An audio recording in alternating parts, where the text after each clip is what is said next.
नमस्कार, जय भीम साथियों। दैनिक दस्तक पर आपका स्वागत है। मैं हूं आपका होस्ट जेपी गौतम। महाराष्ट्र विधानसभा चुनाव, झारखंड विधानसभा चुनाव, यूपी में जो 9 सीटों पर उपचुनाव हुए हैं, इनके रिजल्ट को आए आज तीसरा दिन है और इस तीसरे दिन बाद आकाश आनंद जी की तरफ से पहली बार एक बयान आया है। क्या कुछ उन्होंने कहा है और इस बयान के क्या मायने हैं, उन्होंने 3 दिन बाद अपना बयान क्यों जारी किया है, ये सारी बातें आपको इस स्टोरी में बताने वाले हैं। 26 नवंबर 2024 आज का दिन बहुत ही महत्वपूर्ण है। भारतीय संविधान को लागू हुए आज 70 साल से भी ज्यादा हो चुके हैं और इस देश में हर साल हर वर्ष संविधान दिवस 26 नवंबर को मनाया जाता है। इसी खास मौके पर बसपा सुप्रीमो मायावती जी ने भी देशवासियों के नाम एक लंबा संदेश उन्होंने दिया है और संविधान की क्या महत्ता है और इस देश में संविधान को लागू करने वाले कौन लोग हैं, ये सारी बातें बहन जी ने डिटेल से अपने मैसेज में कही है और इसके बारे में हमने आपको पिछली स्टोरी में पूरा विवरण दिया है। अब बात करते हैं महाराष्ट्र के विधानसभा चुनाव की, झारखंड के विधानसभा चुनाव की और यूपी में जो 9 सीटों पर उपचुनाव हुआ है उसके परिणाम की, क्योंकि इन तीनों ही राज्यों में जिस पॉजिटिव रिजल्ट की उम्मीद बहुजन समाज पार्टी कर रही थी, बहुजन समाज पार्टी के समर्थक कर रहे थे, दलित राजनीति के चाहने वाले लोग कर रहे थे, उन लोगों को निराशा ही हाथ लगी है।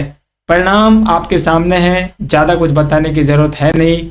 इस परिणाम के तुरंत बाद बहन जी अगले दिन अपना बयान देती है और वो उस बयान के जरिए साफ साफ चुनाव आयोग पर हमला बोलती है और कहती है कि हम जब तक चुनाव आयोग कोई ठोस कदम चुनाव की प्रक्रिया के लिए नहीं उठाता है, हम तब तक उपचुनाव नहीं लड़ेंगे। इसके बाद बहन जी की भी इस बयान के बाद आलोचना शुरू हो जाती है, क्योंकि संगठन में जो कमियां हैं और जो कमियां लोग सोशल मीडिया के माध्यम से गिना रहे हैं, उन कमियों पर बात नहीं की जाती है और उन कमियों को दूर करने के लिए जो उपाय करने चाहिए वो उपाय होते हुए नहीं दिख रहे हैं। इसलिए बहन जी के इस बयान की आलोचना ज़्यादा होती है। खैर, बहन जी का बयान आया गया हो गया है, उसकी चर्चा चलती रहेगी। इस बीच आकाश आनंद जी की भी बड़ी चर्चा हो रही है, क्योंकि वो काफ़ी खामोश आप लोगों को दिखाई दे रहे हैं। सोशल मीडिया पर आपको ज़्यादा वो सक्रिय नज़र नहीं आ रहे हैं और ना ही आप उसको ज़मीनी स्तर पर भी सक्रिय देख पा रहे हैं, क्योंकि हरियाणा चुनाव के रिजल्ट आने के बाद से ही आकाश आनंद जी लगातार चुप नजर आ रहे हैं। ना तो सोशल मीडिया पर उनकी एक्टिविटी दिख रही है और ना ही पार्टी की तरफ से कोई मीटिंग में उनकी उपस्थिति नजर आ रही है। इस बीच आज उन्होंने अपनी चुप्पी तोड़ी है और देशवासियों के नाम एक बड़ा संदेश दिया है। उन्होंने कहा है, संविधान हमारी पहचान, आरक्षण हमारी आज़ादी।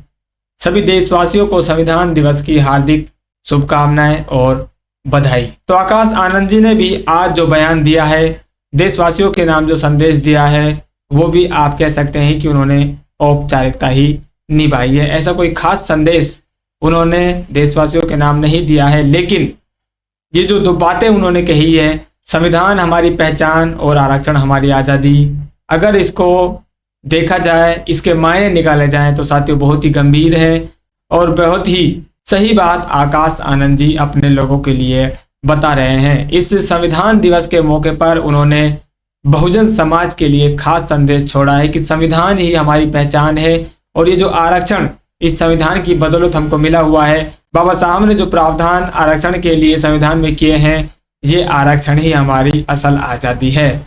लेकिन इस आज़ादी पर किस तरह से लगातार प्रहार किया जा रहा है, कुठाराघात किया जा रहा है और आप लोगों की जो आज़ादी है उसको किस तरह से छिन्न भिन्न किया जा रहा है, ये आप सभी लोगों के सामने है, किसी से छिपा नहीं है। जिस तरह से कांग्रेस पार्टी की कथनी और करनी में अंतर आप साफ देख रहे हैं, वही खुली तरह से भारतीय जनता पार्टी आपकी आज़ादी को छीनने में और नष्ट करने में लगी हुई है। तो आकाश आनंद जी का ये संदेश तो आपको औपचारिकता लग सकता है, जैसे मैंने आपको कहा पहले, लेकिन साथियों ये संदेश सिर्फ औपचारिकता नहीं है, आपकी आज़ादी का महत्वपूर्ण संदेश है, आपकी आज़ादी का ये पैगाम है। अगर आप इस संदेश को समझेंगे, अगर आकाश आनंद जी के इन शब्दों को आप पहचानेंगे, इनके अर्थ आप निकालेंगे, तो आपको बहुत बड़ा मैसेज इस सोशल मीडिया पोस्ट के जरिए मिल सकता है। क्योंकि आपकी जो रिजर्वेशन है उस रिजर्वेशन को वो आपकी आज़ादी बता रहे हैं। और अगर आज़ादी आप चाहते हैं, इस गुलामी से छुटकारा पाना चाहते हैं, तो आपको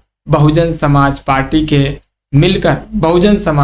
के साथ मिलकर आपको इस आज़ादी के लिए काम करना होगा, प्रयास करना होगा। और इस देश में जो गैर बराबरी की व्यवस्था चाहने वाली पार्टियां हैं, इनसे आपको नाता तोड़ना होगा। तो बहुत बड़ा संदेश आकाश आनंद जी ने अपने इस सोशल मीडिया पोस्ट के जरिए दिया है। आपकी इस पर क्या राय है? अपनी राय जरूर कमेंट कीजिए। फिलहाल इस अपडेट में इतना ही, मिलते हैं नई अपडेट में, तब तक के लिए जय भीम।